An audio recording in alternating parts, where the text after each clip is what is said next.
तो दोस्तों, क्या आपने कभी सोचा है कि अरब सागर के पार एक छोटा सा देश भारत की अर्थव्यवस्था को कैसे रोकते की स्पीड दे सकता है। जी हाँ, मैं बात कर रहा हूँ ओमान की, जहाँ हमारे प्रधानमंत्री नरेंद्र मोदी ने हाल ही में इतिहास रच दिया। अगर आप सोच रहे हैं कि ये सिर्फ एक समारोह था, तो रुकिए, क्या इस यात्रा से भारत को हजारों करोड़ का फायदा होगा? क्या हमारे व्यापारियों के लिए नए दरवाजे खुलेंगे? और क्या ये संबंध सिर्फ व्यापार तक सीमित है कि या सदियों पुरानी दोस्ती की नई कहानी है?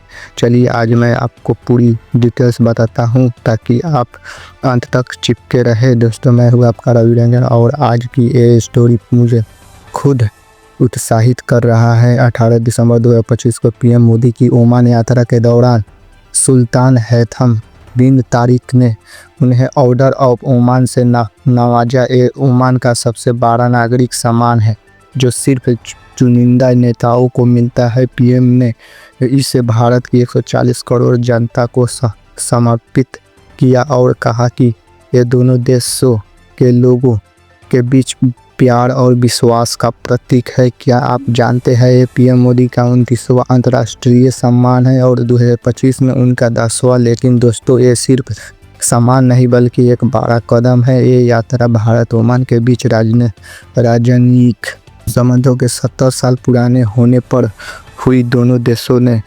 कॉम्प्रिहेंसिव इकोनॉमिक पार्टनरशिप एग्रीमेंट पर साइन किया। इससे क्या होगा? ओमान भारत के 98% से ज़्यादा निर्यात पर ड्यूटी फ्री एक्सेस देगा। मतलब हमारे कपड़े, दवाएं, मशीनरी और कृषि उत्पाद वहां सस्ते बिकेंगे। क्या ये हमारे किसानों और कारोबारियों के लिए गेम चेंजर नहीं? इसके अलावा मेरिटाइम हेरिटेज, म्यूजियस, एग्रीकल्चर और फिशरीज में MOU साइन हुआ। क्या आप सोचते हैं ये कैसे हमारी अर्थव्यवस्था को बूस्ट देंगे? ओमान के करीब 7 लाख भारतीय रहते हैं जो दोनों देशों के बीच पुल है।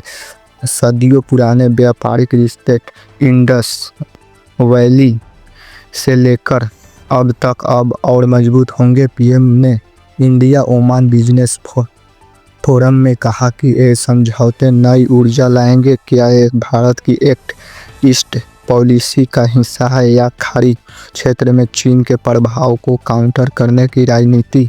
दोस्तों, ये यात्रा 3 देशों की थी और जॉर्डन, इथियोपिया और ओमान, और हर जगह भारत की दोस्ती चमकी। अंत में ये स्टोरी हमें बताता है कि कूटनीति कैसे आम जीवन को छूती है। अगर आपको लगता है कि ऐसे और अपडेट चाहिए तो कमेंट में बताएं। धन्यवाद, नमस्ते।